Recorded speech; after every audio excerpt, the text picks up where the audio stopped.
Hi, I'm Chaplain Charlie Wharton with the St. Mary's County Sheriff's Office. And I'm Chaplain Larry Crabtree with the St. Mary's County Sheriff's Office and the Maryland State Police. Well, Charlie, we've been taking a few moments here during these segments of our videos and Chaplain Chats to talk a little bit about chaplaincy, what it is and why we do it.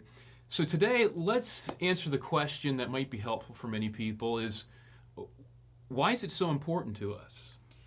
Between us, we've got about 50 years worth of experience in doing this, and I'm not sure which one of us is old, but maybe, Yeah, it must be me now. But why do we keep coming back? Why is it so vitally important? And I think for me, there's a couple of things. Number one, I think it gives me a chance to serve the American heroes. The men and women in law enforcement are our frontline heroes. They go out each and every day and they protect us really from us. And they need a cheerleader. And I want to be that cheerleader. I want to be the person that builds them up and is there for them when they need something more than what they can get at other places. So it's so vitally important for me. I think maybe in one of the earlier videos you mentioned you're in love with the profession. And I think that's important for us. And what's interesting is, I don't desire to be a police officer. A chaplain is not a police officer. And I know you retired from police work. But I've never had any fancy desire for myself to be a police officer.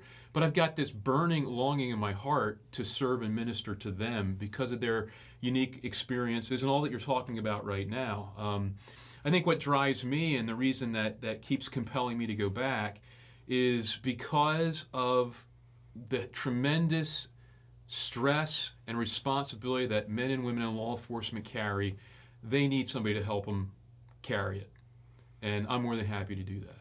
You and I talk a lot, and we talk a lot about community issues and national issues. And I think one of the ones that will get us fired up as quickly as anything is when the community starts to berate the police.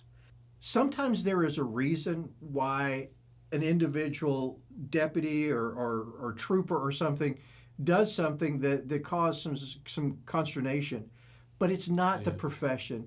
And I think we feel like that we're kind of that protectors of the profession. I believe that's true. And I also realize, everybody makes mistakes. I don't care what profession you're in. There's going to be periods that you make a mistake. Law enforcement, when they make their mistakes, unfortunately, are usually very public. And even in that, I'm more than happy to come and to minister and to help because I recognize, hey, we all make mistakes.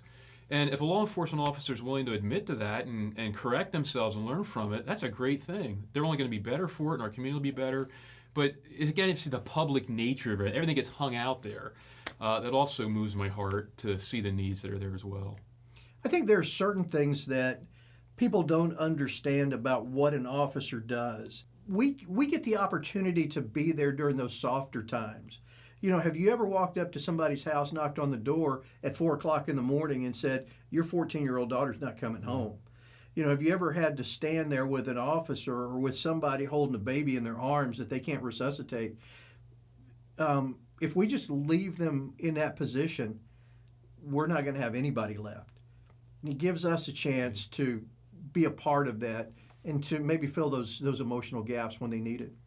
But in all fairness too, there's an awful lot of fun and reward that comes back from being a part of this unique family as well. That now I would miss it if I didn't have it because in law enforcement, you really do get very close to each other.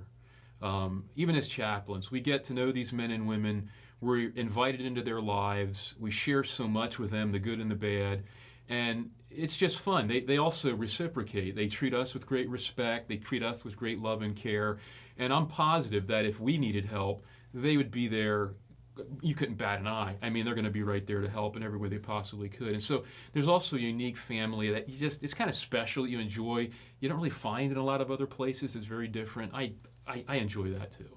And I think that coming out of 2020, maybe as I look back on it, the thing that I've missed almost as much as anything else was that close connection that we had, that we really had to build some parameters to kind of keep us out.